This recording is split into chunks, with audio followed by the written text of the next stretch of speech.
Hello, everyone. Welcome.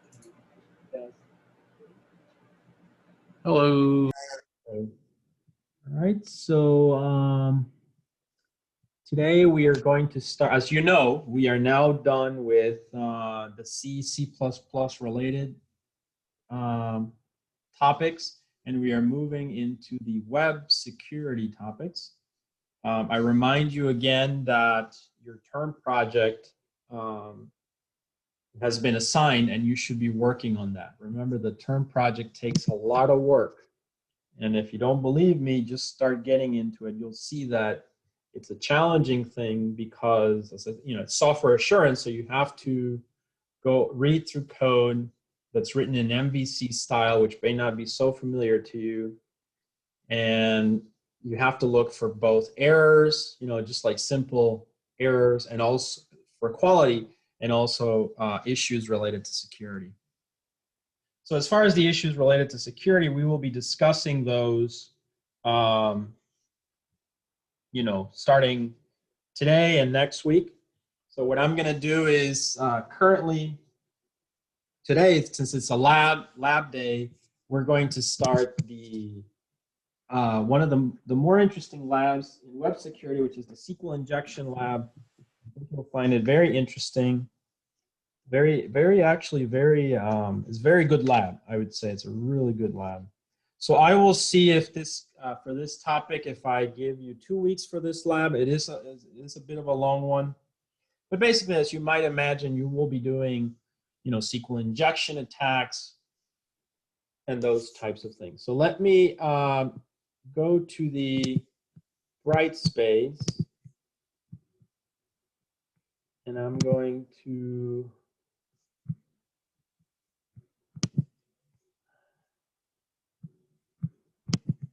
share the screen.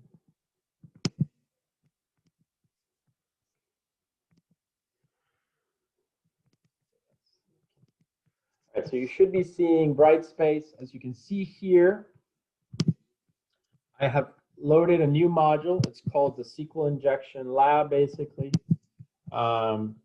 And as you can see, there's a few PowerPoint slides in there. I will go over those during the lecture on Tuesday.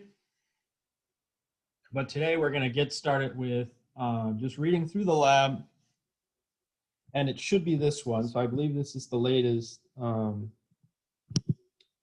Seed Labs, SQL Injection Lab. So we can double check on that.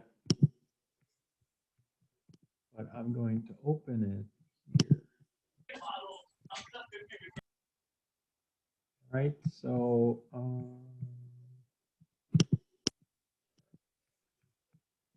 going to share screen. So now you should be seeing the SQL Injection Lab. So this is a really good one. This is, it's got a corresponding chapter in the book, so I do recommend that you check it out. It should be chapter, if I look over here, it's chapter,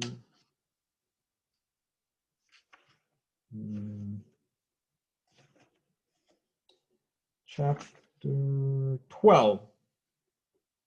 Okay, so chapter 12 of the book. We will basically be covering chapters 12, 11, and 10 in the next year. For whatever reason, I always do these backwards. So we're going to be starting with SQL Injection, chapter 12. Okay, so you can follow along with your readings.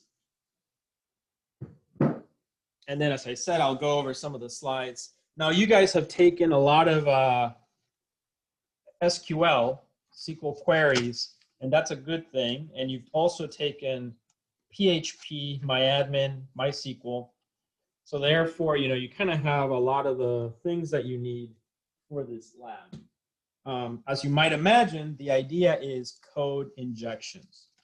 Okay, so we're going to do an injection of code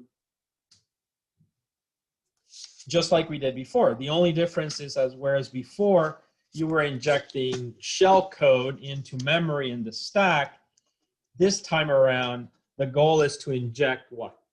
SQL queries, query type of code into, the database, right? So through PHP, you kind of want to go through the HTML, through the JavaScript jQuery, through the database connections, and into the database, okay?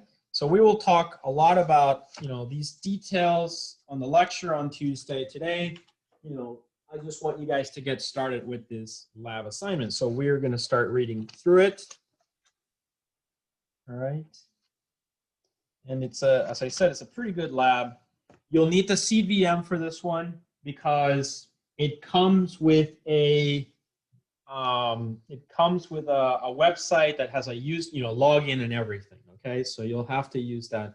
But those labs are usually just required to start Apache, and that should be enough. So you guys should now be looking at the PDF SQL Injection Attack Lab, and so we're going to start reading through it. So I just want to kind of take a quick peek at it.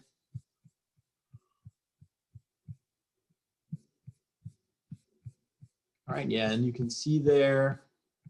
And a lot of this, what's really great about this lab, what I really like about this lab is that it's very much in line with your term project. So what you're doing in your term project, things that, if you've already started to do the term project, and I think also before I forget, I'm going to ask you guys next Thursday to do a demo of your project, okay? Remember what we had said, you should be able to share the fact that you at least have the website running now on your VM, even though not everything is solved, but you should try to solve as much as you can before that demo. And so we're going to plan for next Thursday for everyone to do a demo. So I'm going to allocate some time for everyone to just kind of, share their screen and show what they have. And we're going to spend some time just on term project, okay? Keep in mind, currently this is week 8. So we're literally now, we got like 7 weeks, 6-7 weeks left of the semester, really. So you really want to make sure you're working on this project, okay? Are there any questions about that? Nope. All right. Good. Okay, so so that's the idea. So please don't forget, we're going to demo next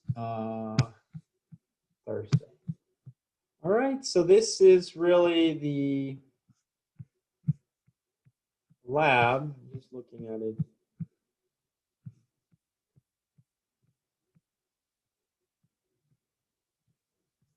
Okay. All right, so definitely this is one of those labs that I strongly recommend that you read through this entire PDF document, okay? So let's start kind of looking through it. So, as I already described, there's really nothing complicated about this, right? The idea. The concept is, just like in C, you want to inject some code. But now it has changed. It's no longer shell code in the stack in memory. Now it is SQL code into the database. You want to figure out how to do that. Okay, so this lab is going to help us with that. So the SQL injection is a code injection technique that exploits the vulnerabilities in the interface between web applications and database servers. The vulnerability is present when users' inputs are not correctly checked.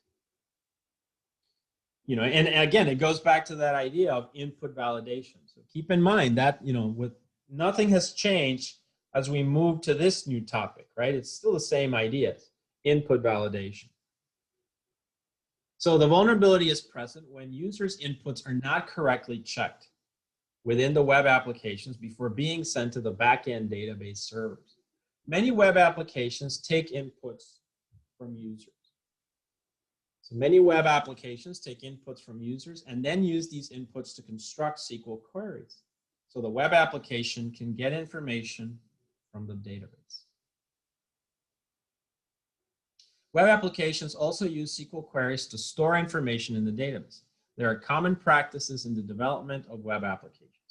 When SQL queries are not carefully constructed, SQL injection vulnerabilities can occur, right? And that's what you're going to try to exploit in this lab. The SQL injection attack is one of the most common attacks on web applications. In this lab, you have a web application that is vulnerable to the SQL injection attack. This application includes the common mistakes made by many web developers. Again, remember, at the end of the day, it comes down to human error. You know how they say in aircraft accidents, right? It's rarely ever the engine that fails. It's pilot error. The same here, right? Same analogy. You have code. The code, if properly done, will work just fine, but it's programmer error, right? That's really what it is. All right, so sometimes because you forgot something, sometimes because you didn't know, and the idea with this course is to stress the fact that writing code, requires you to do some, testing and checking for things to make sure everything is well. So this application includes the common mistakes made by many web developers, and the student's goal is to find ways to exploit the SQL injection vulnerabilities. I'm going to demonstrate the damage that can be achieved by the attack and master the techniques that can help defend against such types of attacks, such as, probably the better one is the prepared statement, but we'll talk about a few of the mechanisms. All right, so as far as the lab environment, you need to use the provided, so this should be the latest VM, 1604. Wait, saying here 1204, which I find suspect. So let me just take a look at the seed labs here. Okay. All right, so you should be seeing the seed labs, and then here software. No, it's in probably web security. Yeah. Here. All right. So SQL Injection Attack Lab. Just want to double check. Yeah, it's the same one I'm reading through. Mm-hmm.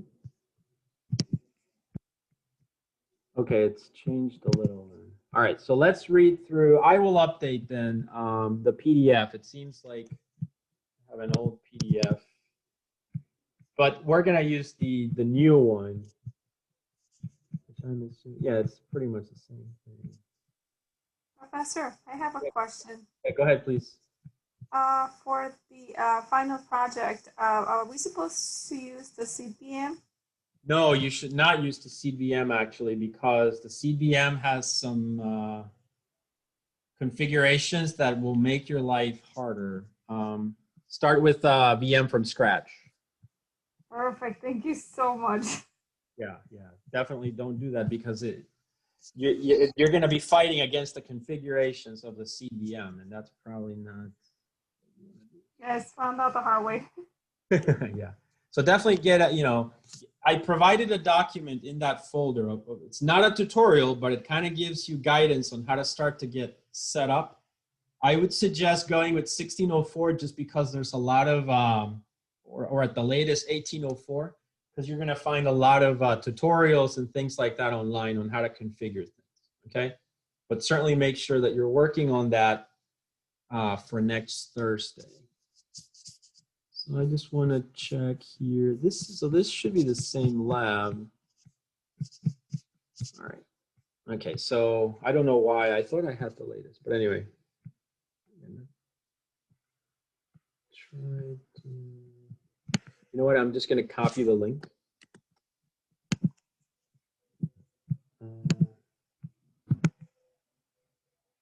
How do I go back? Here it is. All right, so I'm just going to copy the link, actually. I create a link latest SQL Lab. I hope that'll work.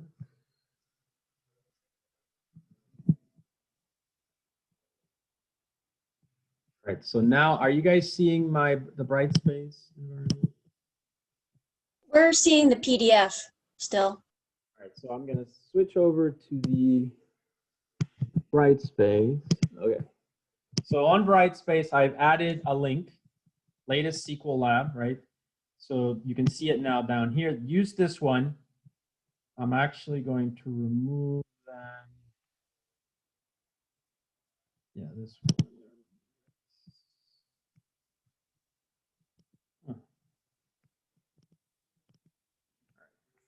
Okay, so now if I click on this, yeah, it takes me to the lab, right?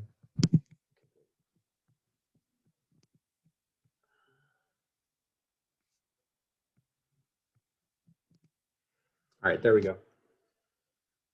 So let's kind of start over then.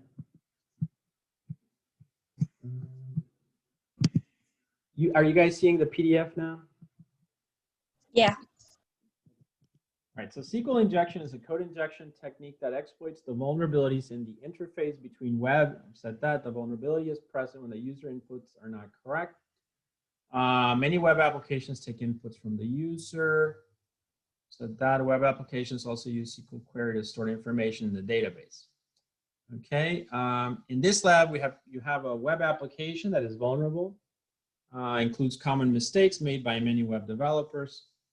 So the goal is to find ways to exploit the SQL injection vulnerabilities, demonstrate the damage that can be achieved by the attack, and master the techniques that can help defend against such type of attacks.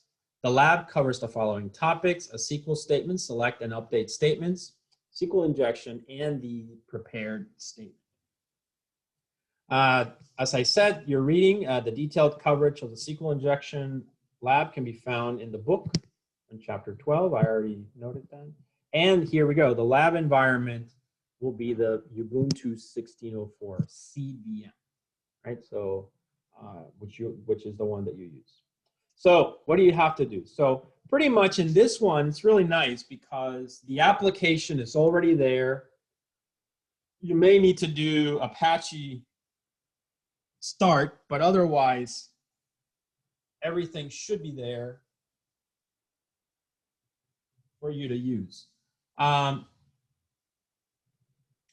The folder where the application is installed and the URL to access this web application are described in the following. So the folder will be in var www SQL injection. So you're going to have to understand how to do the injection, you're going to have to read files, right? So, you know, pretty much like the project, you know, this is sort of like a super mini project, right? You're going to have to read the files, read through the code.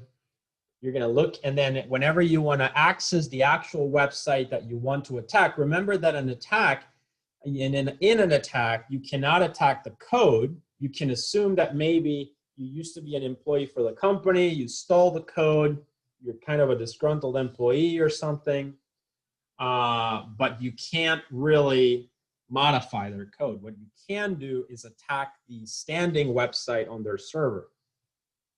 So that's going to be your goal. So your attack, your code injections will need to happen through the inputs, right? Text boxes, basically. So the above URL is only accessible from inside of the virtual machine. And you will, you know, as you know, everything is modified in etc hosts. And then you don't have to make any changes there. You can just access this URL. Right.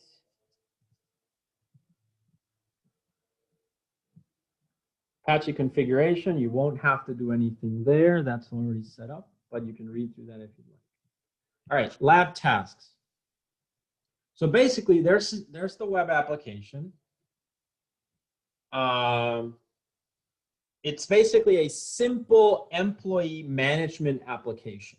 So you know, if you've ever heard of a ghost on the payroll or you know, things like that. So you're going to try, as you might imagine, to, you know, you want to put a ghost on the payroll, maybe create an account that sends you checks, sends checks to some home, you know, or PO box that you have.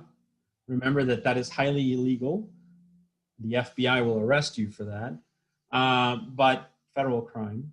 But you know, you can also try to modify someone's salary. As you can see, the salary is there. You know, Bobby, Ryan, those people, they have certain salaries. So the goal is here to be able to access some kind of a simple employee management application and update the, you know, the salary, for instance.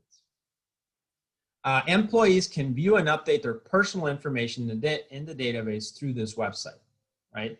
There are mainly two roles in this web application, that of administrator, which is privileged role, and can manage each individual employee's profile information, and the employee account, which is a normal role and can view or update his or her own profile information. All employee information is described in the following table, and you can see that there. You have some of the usernames, employee IDs. These passwords are actually encrypted. I think they're just here like that for reference so that you can use them when you log in. But I believe they are hashed, actually, at least. So be aware of that. Salaries, date of birth, and social security number. And then you can add other things like address, phone, email, and so on. So the first thing you'll probably do is, you know, open the website, run it, make sure everything is running fine, navigate, log in, you know, check all the functionality of the website. So that's really what you have to start with, kind of like what you're doing with your project. Second thing, the only difference is this program works really well. It only has vulnerabilities. After that, you're going to probably start reading the files, read the code, right?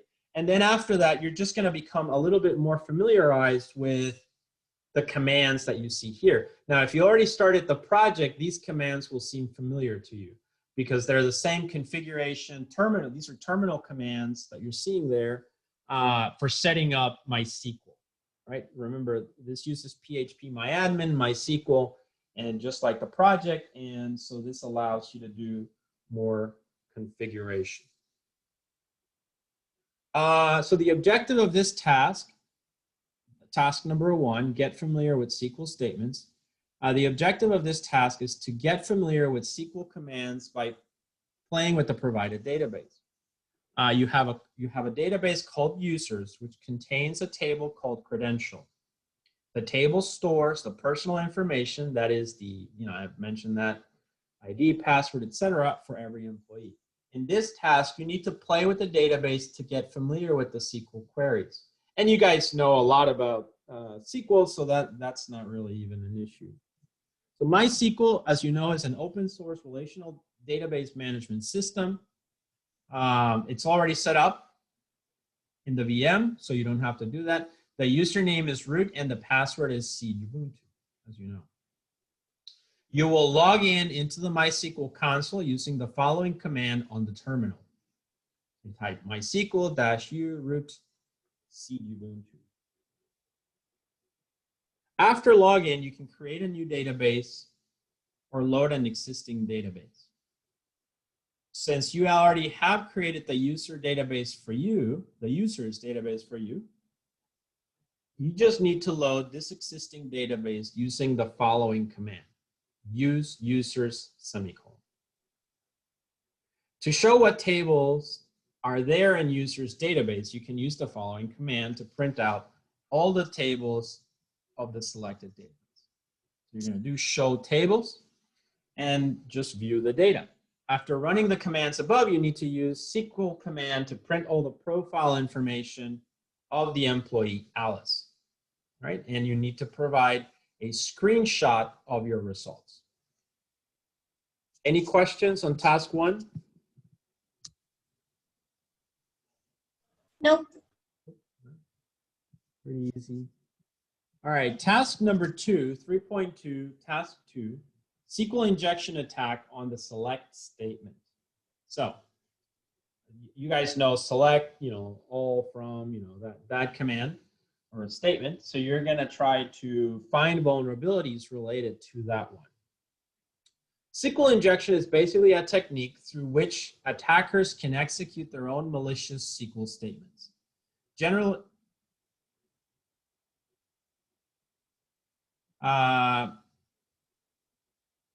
so their own SQL statements, generally referred as malicious payload. Through the malicious SQL statements, attackers can steal information from the victim's database, or even worse, they may be able to make changes to the database. So in the case of the employee management web application, this application has some SQL injection vulnerabilities, which can mimic some of the mistakes that developers make. So you will use the provided URL, seedlabsqlinjection.com, for this task. The login page is shown in figure 1. You can see that there, right? You have a login.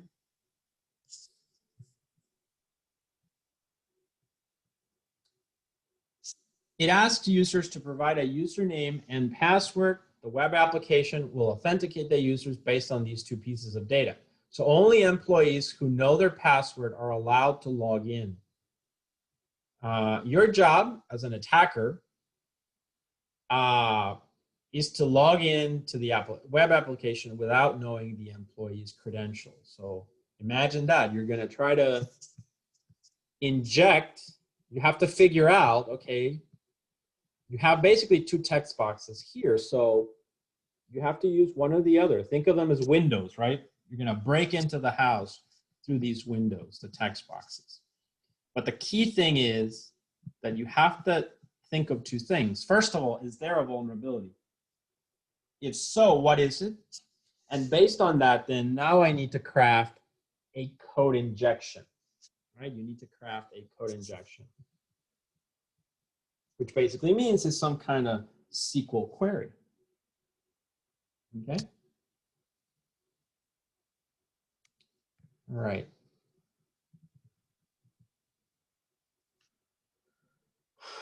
Okay, so to help you get started with this task, you can see a small block of code on how to perform authentication.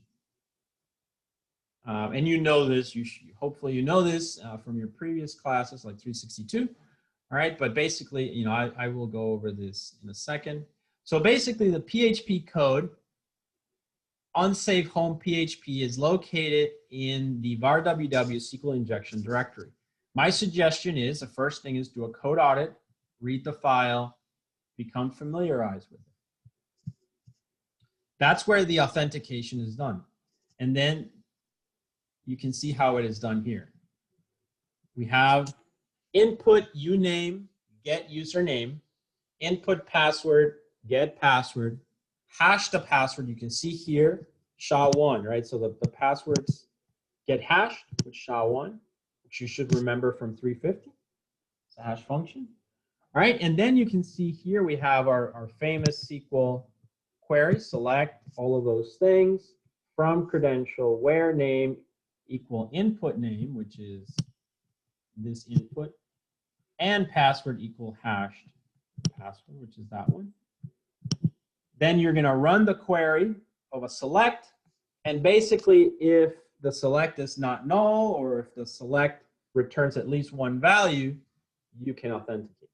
So let me ask you this question then. Reading through this code, what do you think is the vulnerability? Or first of all, is there a vulnerability in this code? First of all, does it have a vulnerability? And if so, what is it?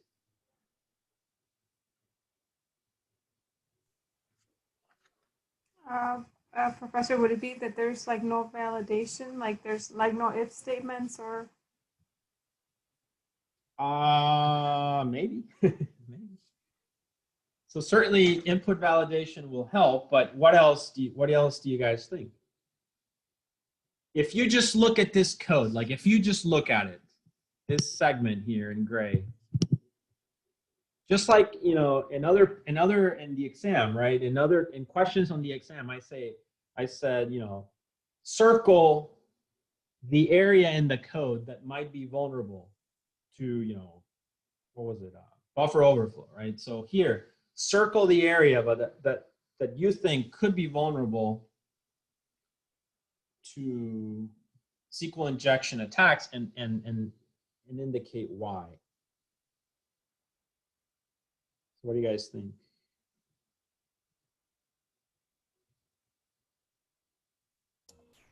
Is it that it's just pulling like all of the data from that user? So it's like pulling their social security number, like including their nickname and password? That's not, so if you're circling that one, it is not that one.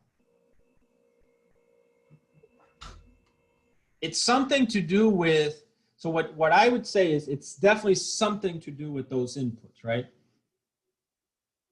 So think about it for a second. Where like no format string like specifier? Say that again, sorry?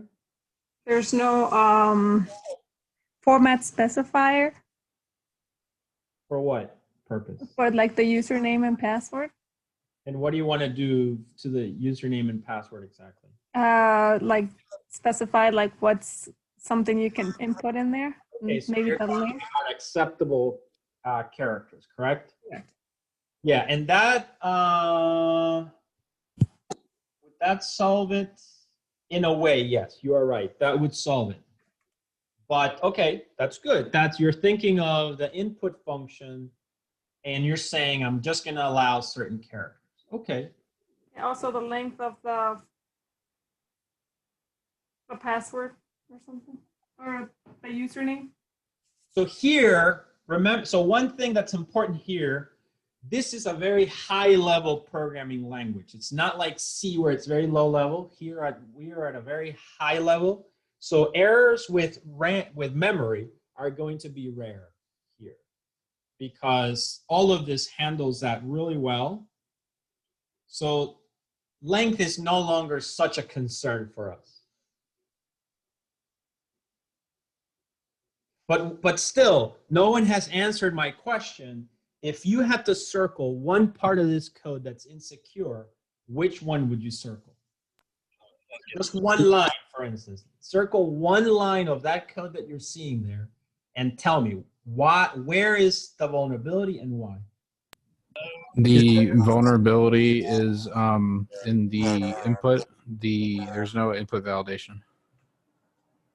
So you would circle which one? Input uname and input password? Yes. But that's what someone else had said. So not that one. Oh, I'm sorry. Hash password? Not that one. Not that one either. Really? But it's only SHA-1. Isn't the standard for SQL to have it SHA-256? Imagine that's default. Imagine that's a SHA. I mean, you can change it certainly, but you're talking there more about like cracking the password through a dictionary attack because SHA-1 wouldn't be long enough.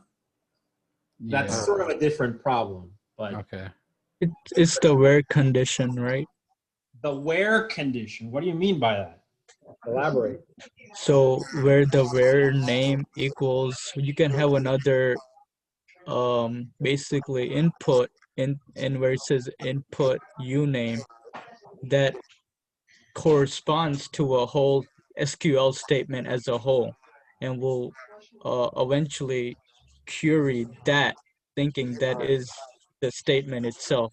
Now that's an interesting thing, right? It's a very interesting statement that Yash just indicated. So if you look at this, Yash said, circle this, guys. Okay? That's what he's suggesting. Let's switch over to the whiteboard. You should be seeing the whiteboard now. So you have all those statements, right? And everyone was saying the input, and that's true. The input is getting user provided inputs. You type your name, your password, right? but you can type whatever you want in there. And then all of you were saying validate that input, and that's correct. But the vulnerability, Yash says, is in the where user equals single quote, and is it password equal,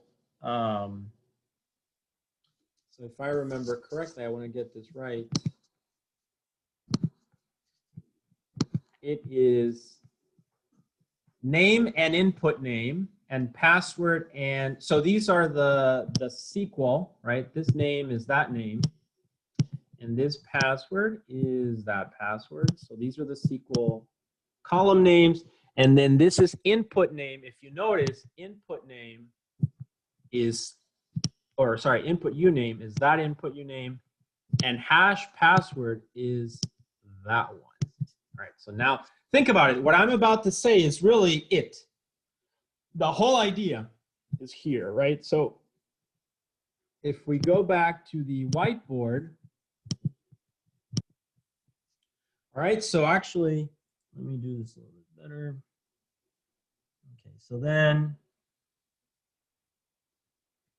user name, right? And then this one is, what was it? Hash password.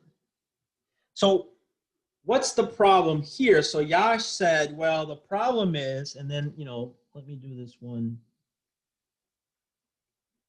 just like username, so $username. So the problem is this, that let's say that you write these 4 question marks here. These 4 question marks are going to go here. You guys see that? Yeah. Yes. That's the problem. If this SQL query is the most essential one, this is bad coding. You should never write SQL statements like this because they are just open for SQL injection attacks. Because what the attacker would do in this case is equivalently the 4 question mark get placed in there. Now let's take that a step further, and now A, B, C, D. Okay, so A, B, C, D get written there. Do you see that? Now the problem is, think about this one. SQL always uses single quotes. Single quotes. Do you see that? To indicate values that are to compare to what's in a variable here. And so now the question is, what if the attacker says, you know what, I understand that. So what I'm going to do is I'm going to put a single quote here and then ABC. So what happens now? That input, if not validated, gets written here. So now look, the single quote gets put there. And then you have A, B, and C. Do you see that? So basically what happens with this example is that the attacker or the hacker, let's say, here manages to put in that second single quote closes this statement. All right, it closes it. And then now the attacker has ensured that the program sees this is complete. And then in theory, it's like you jump to here. So now it's going to try to execute the rest of this, but now this is where you as the attacker can try other things. You can say, for instance, something like this. You can say, oops, sorry. You can say, I'm going to say single quote or true. This is just an example. just that simple thing gets plugged in there, right? So now, single quote or true, and let's say pound sign to indicate end of statement. So what, or sorry, indicate everything else is a comment. So what happens now?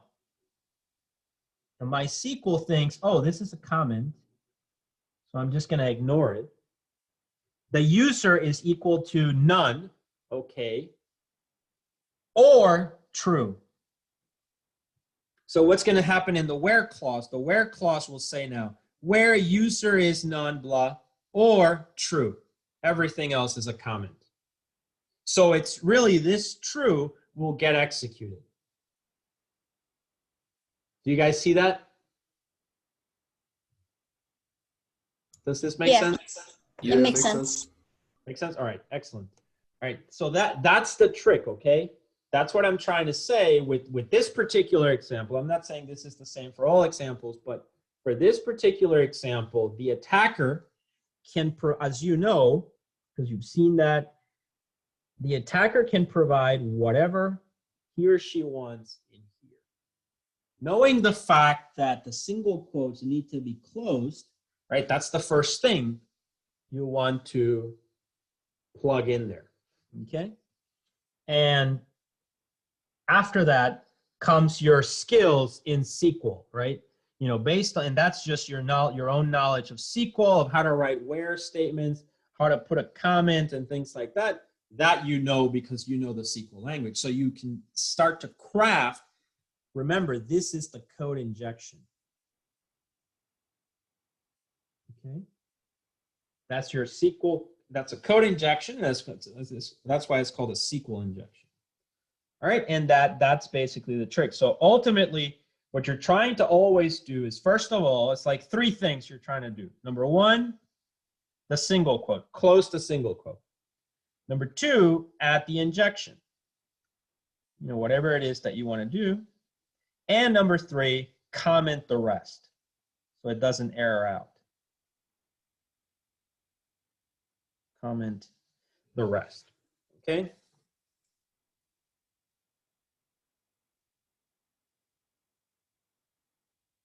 Okay, so those are the, you know, I don't know how to say, let me write it actually, single quote.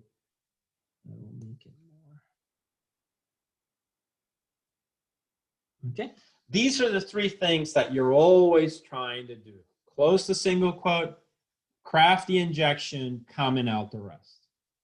And in this type of a scenario, if I go back to the PDF, I'll go back to the PDF here. So in this kind of a scenario, that's what you're going to do. That's the vulnerability that you're trying to address. Does that make sense? All right, so now the question is, second question, where would you do the injection, on username or password? On which one of the two text boxes? Looking at that, that's what reading the code will answer that question for you. Username. Username, right? Exactly. That's why, but that's why you want to read the code, you know, because not all problems in this lab are going to be like this one. So you kind of want to take a look at the code, and then, oh, you'll see, oh, this is where I should do the attack on the text box. And that's it.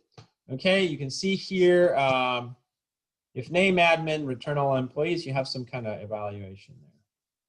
All right. So the above SQL statement selects personal employee information such as ID, name, salary from the credential table. The SQL statement uses two variables, input name and hash password, where input uname holds a string typed by users in the username field of the login page. The program checks whether any record matches with the provided username and password. If there's a match, the user is essentially authenticated and is given the corresponding employee information. If there's no match, the authentication fails. Remember that for your term project, the e-commerce site does not include the login authentication. You have to create that and add it to this. One of the requirements, right, that you have to add to your e-commerce site, you have to add the login. Remember this lab, because the very first thing I will do on the presentations is I will try to bypass the login, right? So if you don't follow this lab and you just, what I'm saying is if you basically do it just like that, then, you know, you didn't do it right, right? So people shouldn't be able to bypass the login. So make sure then this lab will teach us how to prevent that type of an attack, but just be aware of that, okay? Okay.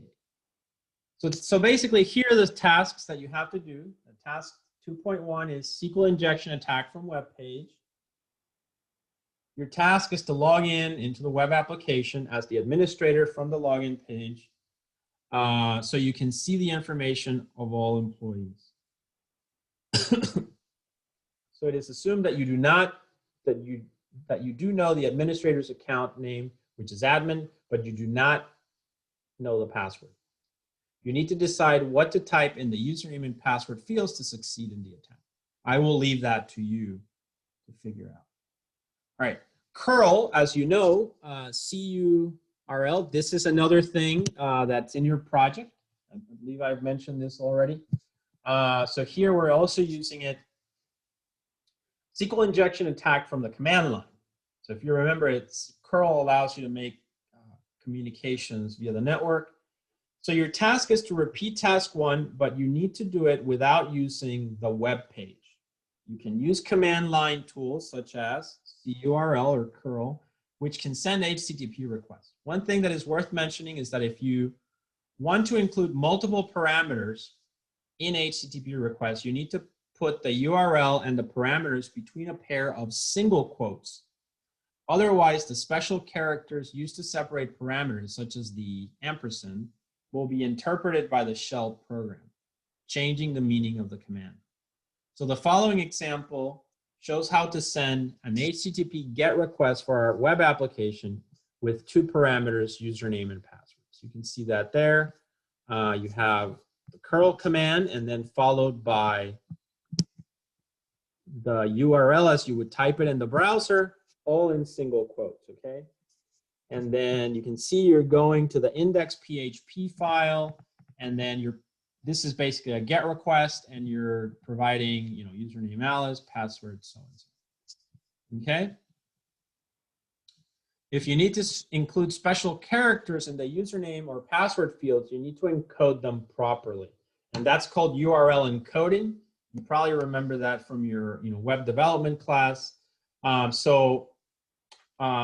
you know, if you want to include a single quote in those fields, you know, maybe you're doing an attack, right? You will need to use %27 instead of the single quote. If you want to include white space, you should use %20, right? Okay, so you'll have to, that becomes like one of the complications of doing correct code injections for web applications. All right. And then after that, task 2.3, append a new SQL statement. In the above 2 tasks, we can only steal information from the database. It will be better if we can modify the database using the same vulnerability in the login page, right? So now you want to go into that salary, right, and make a change.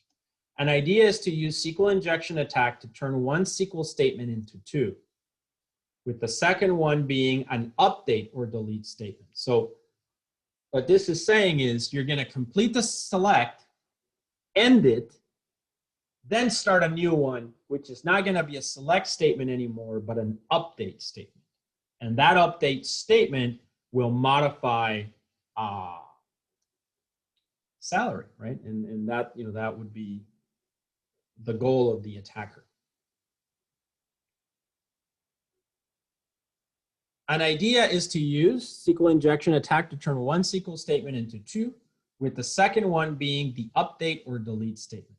Delete will usually not work because if you configured and this is, again, something else you have to do in your project, you should have multiple accounts, database accounts, and some accounts will just not have delete privileges. So you need to, it's kind of like that principle of least privilege, right? You don't want to assign privileges that are not needed. So you'll have to configure accounts, and whenever you don't need to delete, you just don't use an account that could delete. All right. In SQL, semicolon is used to separate two SQL statements. Please describe how you can use the login page to get the server to run two SQL statements.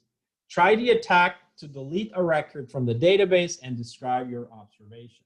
You can also try to modify the salary if you can, okay? Now, I will tell you already that there is a mechanism in PHP that prevents multiple queries from running. So if, for instance, if you intended for just one query to run, then you can set it in such a way that two queries would never run. Okay, so just be aware of that. All right, so I'm gonna pause here and have you guys just start working on this lab and ask any questions that you might have. And then next week, we're gonna continue with the other ones, and I'll read through the other. But for now, I really just want you to focus on up until here, right? So try to do until 2.3. So for now, you only need to submit one lab when we're done. But for now, I just want you to focus on this. So I guess it's going to be task 1, which is just getting familiar with everything. And then task 2, which is playing around with the user and password and just complete 2.1, 2.2, and 2.3. Is that clear, guys?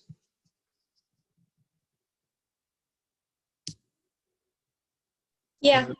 Yes, Professor. Are there any questions? No, Professor.